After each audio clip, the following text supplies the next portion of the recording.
የህልውና ትግሉ በመላው የአማራ ግዛቶች ቀጥሏል። በእንቢተኝነት የተነሳው ትውልድ በደሙ ነጻ የመውጣት ትግል ላይ ነው። በእስክንድር ነጋ የሚመራው አፋድ አባላትን ከብልጽግና ሰራዊት ጋር መማረኩን የቤት አማራ ፋኖ አሳውቋል። በሌላ ቀጠና ደግሞ ከእስክንድር ድርጅት ጋር አንቀጥልም በማለት ሌላኛውን የፋኖ አደረጃጀት ተቀላቅለዋል።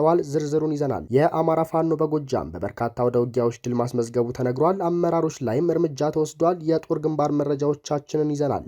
ምርኮኛው ፊልድ ማርሻል ብርሃኑ ጁላ በመጨረሻም እውነቱን አጋልጧል። በቆይታችን እንመለከተዋለን።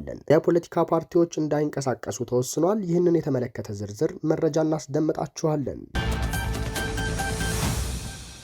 ሰላም ጤና ፍቅር በያላችሁበት ይድረሳችሁ። ውድ የብላክ ላይን ሚዲያ ቤተሰቦቻችን ብትሰሟቸው እናንተን ይመጥናሉ ብለን ያዘጋጀናቸውን እነዚህንና መሰል መረጃዎች እንደሚከተለው በዝርዝር ይዘን ስንቀርብ የሚባክኑ ደቂቃዎች እንደማይኖሩ በመተማመን ነው። አብራችሁን ቆዩ። በቀጠለው የህልውና ተጋድሎ ከአማራ ጠሉ ስርዓት ወደ አማራ ፋኖ ህዝባዊ ድርጅት እውነተኛውን ለአማራ ህልውና የሚዋጋውን የፋኖን መዋቅር እንዲወጋ ከጃራ ወታደራዊ ካምፕ ጥቂት ርቀት ድሽቃ ሲቀባበሉ ከማህበረሰቡ በደረሰ መረጃ መሰረት ባለሽርጡ ክፍለ ጦር ድሽቃውን ከሁለት የዙፋን ጠባቂው ሰራዊት ጋር በመማረክ ታላቅ ድል መጎናጸፉ ተሰምቷል። ራሱን የአማራ ፋኖ ህዝባዊ ድርጅት እያለ የሚጠራው በወሎ ቀጠና ያለውና የወሎን ህዝብ ስነ ልቦና የማይመጥን በሚንቀሳቀስባቸው ቦታዎች ከስርዓቱ በሚሰጠው ተልዕኮ ህዝቡን ከፋኖ መለየት የዘወትር ልማዱ ቢሆንም ከቅርብ ጊዜ በኋላ ይህ የማህበረሰብ ስቃይና በደል የተረዳው የአማራ ፋኖ በወሎ ቤተ አማራ እዚህ ድርጊታቸው እንዲቆጠቡ ቢያሳስብም የማህበረሰቡ ሰቆቃ እየበዛ ሲመጣ ተመጣጣኝ እርምጃ እየወሰድን ከቀጠናው እንዲወጡ ከተደረጉና ከስርዓቱ ጋር በይፋ ዳውን ከተደራደሩ በኋላ ከስርዓቱ ጎን ለጎን በመቆም የስርዓቱን እድሜ ለማራዘም የአማራን ህዝብ ስቃይ ለማብዛት ከስርዓቱ ጋር አብረው እየሰሩ እንደሆነ የአደባባይ ሀቅ ነው ብሏል። የአማራ ፋኖ በወሎ ቤተ አማራ ምስራቅ አማራ ኮር አንድ የባለሽርጡ ክፍለ ጦር ህዝብ ግንኙነት ኃላፊ ፋኖ መሐመድ ሞገስ ከአፋድ የተላኩ ፋኖዎችና ከጃራ ካምፕ ድሽቃና 10,000 የክላሽ ተተኳሽ 4,500 የብሬን 6,700 የድሽቃ ተተኳሽ ከነ ድሽቃውና ከሁለት የስርዓቱ ወንበር ጠባቂ ሰራዊት ጋር በባለሽርጡ ክፍለ ጦር የቃኛ ሀዶች በተያዘ ደፈጣ መማረክ ሲቻል ቀሪዎቹ እግሬ አውጭኝ በማለት ማምለጥ ችሏል ተብሏል። አፋሕድ በቀጠናው በቆየበት ጊዜ በደምና በመስዋዕትነት የተዋቀረውንና የተደራጀውን የባለሽርጡ ክፍለ ጦርን ለመበተን ወደ ራሱ የሚሊሻ ክንፍ ለመውሰድ በሚሊዮን የሚገመት ገንዘብ መድቦ እየተንቀሳቀሰ ቢሆንም ይህ ሰይጣናዊና የቅጥፈት ሴራቸውን በክፍለ ጦሯ የሚንቀሳቀሱ በሳል አመራሮች አክስመውበታል። ይህ አልበቃው ብሎ ባለሽርጡ ክፍለ ጦር በሚንቀሳቀስበት ቀጠና ከስርዓቱ የብልጽግና ሰራዊት ጋር ድሽቃና ተተኳሽ ሲቀባበሉ በደረሰን መረጃ መሰረት በያዝነው ደፈጣ በአማራ ህዝብ ላይ ክህደት ሲፈጽም ለጀግኖቻችን ውርደትን በመከናነብ ድሽቃውንና ተተኳሹን ተረክበናል ነው ያለው። መዳረሻው ድልና ነጻነት የሆነው የአማራ ህዝብ የህልውና ተጋድሎ በዘመቻ አንድነት ተጠናክሮ ይቀጥላል ተብሏል። ዋናው የሚኒሻ ጠርናፊ ጥጋቡ ባየ በድንቅ ኦፕሬሽን መገደሉ ታውቋል። በአማራ ፋኖ በጎጃም 9ኛ ሳሙኤል አወቀ ክፍለ ጦር አባይ ሸለቆ ብርጌድ በወሰደው የተጠና ኦፕሬሽን ከአገዛዙ የጦር መኮንኖች ቀጥተኛ ትዕዛዝ ተቀብሎ ሚኒሻን ሲያደራጅ የአርሶ አደሮችና የነጋዴዎችን ትጥቅ ሲያስነጥቅ ቤት ለቤት የብልጽግና ሰራዊት እየወሰደ ሲዘርፍ በጅምላ ሲያሳስርና ሲያስደበድብ የነበረው ዋናው የሚኒሻ ጠርናፊ የብልጽግና ታማኝ ሎሌ ላይ እርምጃ ወስዷል።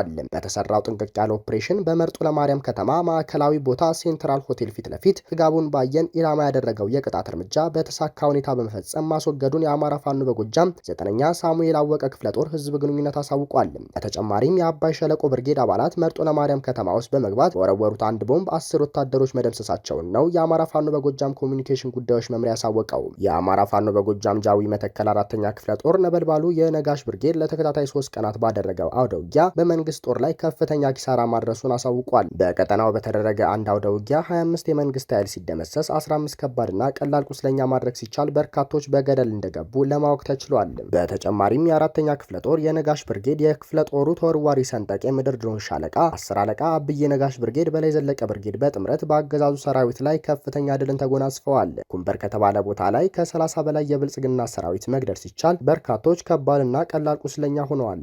በጃዊ ወረዳ ዋና ከተማ ፈንደቃ በአማራ ደም የጨቀየው ሆዳሙ ካድሬ ስብሰባ ባደረገበት በዘሪውን 13 ከባድ መሳሪያ የታለመ ጥቃት በማድረግ ያሰበውን ሳያሳካ እንዲበተን መደረጉን የአማራ ፋኖ በጎጃም ጃዊ መተከል 4ኛ ክፍለ ጦር ህዝብ ግንኙነት ኃላፊ ፋኖ ያዕቆብ ጌታውን ገልጿል። በጎጃም ቀጠና አገዛዙ አፍኖ ወደ ወታደራዊ ማሰልጠኛ በግዳጅ ሲወስዳቸው የነበሩ ታጋቾች መሃል 21 የሚደርሱትን ማስለቀቁን ፋኖ አሳውቋል። እድሜያቸው ለውትድርና ያልደረሱ ህጻናትና የጤና እክል ያለባቸውን ጨምሮ በሙሽርነት ቀኑም ጭምር የታፈኑ እንዳሉ ባለታሪኮቹ ነግረውናል ብለዋል። ፋኖ ከጎንደርና ከጎጃም ከተለያዩ አካባቢዎች የተሰበሰቡት ታጋቾች ዳንግላ ሲደርሱ ሲደርሱ የአማራ ፋኖ በጎጃም የሶስተኛ ጎጃም አገው ምድር ክፍለ ጦር ቢትወደድ መንገሻ ጀንበሬ ብርጌድ ዳንግላ ከተማ ላይ በብርጌዱ የደህንነት መዋቅር አማካኝነት በረቀቀ ኦፕሬሽን ከጠላት መንጋጋ ማውጣት ተችሏል። መንግስት ነኝ የሚለው አካል ህዝባችንን እንድንወጋ አስገድዶ ቢጭነንም ፋኖ ግን ከአጋቾቻችን አስለቅቆ ላደረገልን አቀባበል እናመሰግናለን ያሉት ታጋቾች በየቦታው ከእገታ ለማምለጥ ሲንቀሳቀሱ የተረሸኑ እንዳሉ መግለጻቸውን የቢትወደድ መንገሻ ጀንበሬ ብርጌድ ህዝብ ግንኙነት ኃላፊ ፋኖ መስጌ ዘድንግል አሳውቋል። የአማራ ፋኖ ህዝባዊ ድርጅት ጎንደር ጠቅላይ ግዛት አባላት ወደ አማራ ፋኖ አንድነት በጎንደር እየተቀላቀሉ ነው።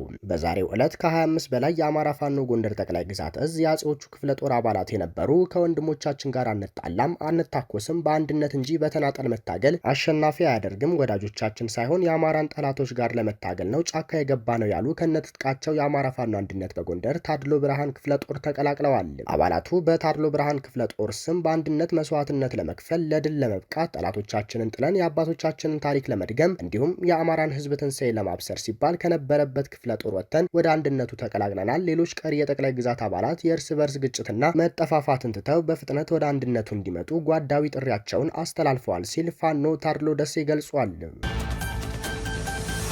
የጦር መሳሪያችንን ፋኖ ታጥቆታል፣ ወታደሮቻችን እየተገደሉ ያሉት በራሳችን መሳሪያ ነው ሲሉ የቀድሞ ምርኮኛና የአሁኑ ፊልድ ማርሻል ብርሃኑ ጁላ ተናገሩ። ፊልድ ማርሻሉ ይህንን የተናገሩት በመከላከያ ኢንተለጀንስ ቢሮ ከእዝ አዛዦችና ከሌሎች ወታደራዊ አመራሮች ጋር ባካሄዱት የግምገማ መድረክ ላይ ነው። የቀድሞ ምርኮኛ የአሁኑ ከፍተኛ ወታደራዊ አዛዡ ብርሃኑ ጁላ የፋኖ የድል ጉዞ እየሰመረና በምትኩ ደግሞ የብልጽግና ጀንበር እየጠለቀች መሆኑን የተረዱ ይመስላሉ። ከአማራ ህዝብ ጋር እያደረጉት ባለው ጦርነት ሀገሪቱ አለኝ ከምትለው ጦር ጀምሮ እስከ መንደር ሚሊሻ ድረስ ዘመናዊ መሳሪያ በማስታጠቅ ያሰለፈው የነ ብርሃኑ ጁላ ቡድን በመቶ ሺዎች የሚቆጠሩ ወታደሮቹን አስጨርሶ ደመና የዘገነ ይመስል አሁን ላይ ባዶ እጁን ቀርቷል። በቅርቡ ጠቅላይ ሚኒስትሩን ጨምሮ ሌሎች የኦሮሞ ተወላጅ የሆኑ ወታደራዊ አዛዦችና የሲቪል አመራሮች ብቻ በተገኙበት ዝግ ውይይት ላይ ወታደሩ ስለማለቁና እነሱ የኦሮሞ መንግስት ነው የሚሉት የአገዛዝ ስርዓት ሊያከትምለት መሆኑን በሰፊው መነሳቱ ወታደራዊ ምንጮች ገልጸዋል።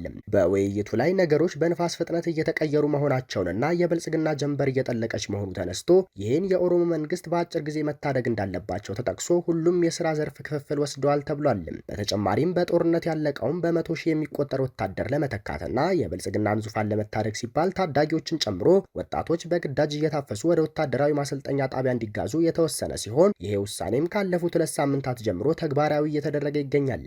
በእርግጥ ፋኖ እንደ አማራ አንድ የሆነ መዋቅር እስካሁን ባይዘረጋም አሁን ባለበት ሁኔታም ሆኖ አገዛዙን በዚህ ልክ ካፍረከረከ አንድነቱን ባበሰረ ማግስት ደግሞ የ4 ኪሎ ኦነግ ወደ መቃብር ተምዘግዝጎ እንደሚወርድ እሙን ነው። ከሰሞኑ ደግሞ በአራቱም ቀጠና የሚገኙ ፋኖች ገና መከላከያ ሰራዊቱ ያልታጠቃቸውን ጨምሮ አዳዲስ የጦር መሳሪያዎችን ታጥቀው ምስል መልቀቃቸው በብልጽግናው ቤት ብርቱ ድንጋጤ ፈጥሯል። ሰሞኑን ፋኖ ታጥቆ ከለቀቃቸው መሳሪያዎች መካከል አንዳንዶቹ ከነጭራሹ የሀገሪቱ ጦር አይቷቸው የማያውቁ፣ አንዳንዶቹ ደግሞ ለቤተ መንግስት ጠባቂ ኮማንዶች ብቻ የተሰጡ ሲሆኑ እነዚህ መሳሪያዎች እንዴት በፋኖ እጅ ሊገቡ ቻሉ በሚል ፊልድ ማርሻሉ ጨምሮ ሙሉ የብልጽግና አመራሮች ከፍተኛ ድንጋጤ ውስጥ መሆናቸው ነው የተነገረው። የቀድሞ ምርኮኛ የአሁኑ ፊልድ ማርሻል ብርሃኑ ጁላ በመከላከያ ኢንተለጀንስ ቢሮ የመሰብሰቢያ አዳራሽ ውስጥ የሁሉም እዝ አዛዦችና ሌሎች የወታደራዊ አመራሮች እንዲሁም ከጠቅላይ ሚኒስትሩ ቢሮ የመጡ ባለስልጣናት በተገኙበት በሚያዝያ ወር ወታደራዊ እንቅስቃሴ ምን ይመስላል የሚለው መገምገማቸውን ነው ወታደራዊ ምንጮች የገለጹትም። በዚህ የግምገማ መድረክ ላይ ፋኖ ከሰሞኑ ታጥቋቸው ስለታዩ የጦር መሳሪያዎች ጉዳይ ተነስቶ ጣት እስከ መጠቋቋም የደረሰ ከባድ ግምገማ ተካሂዶበታል ተብሏል።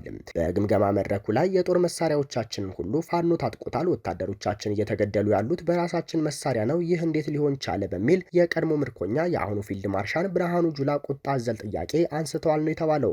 ፊልድ ማርሻሉ አክለውም ፋኖ እኛ ያልታጠቅናቸውን መሳሪያዎች የታጠቀው የእኛ ባላንጣ የሆኑ ጎረቤት ሀገራት አስታጥቀውት ነው ቢባል እንኳን ነገር ግን ከቤተ መንግስት ወጥተው የማያውቁት መሳሪያዎቻችን እንዴት በፋኖ እጅ ሊገቡ ይችላሉ ሲሉ በንዴት ጦፈው መጠየቃቸው ተሰምቷል።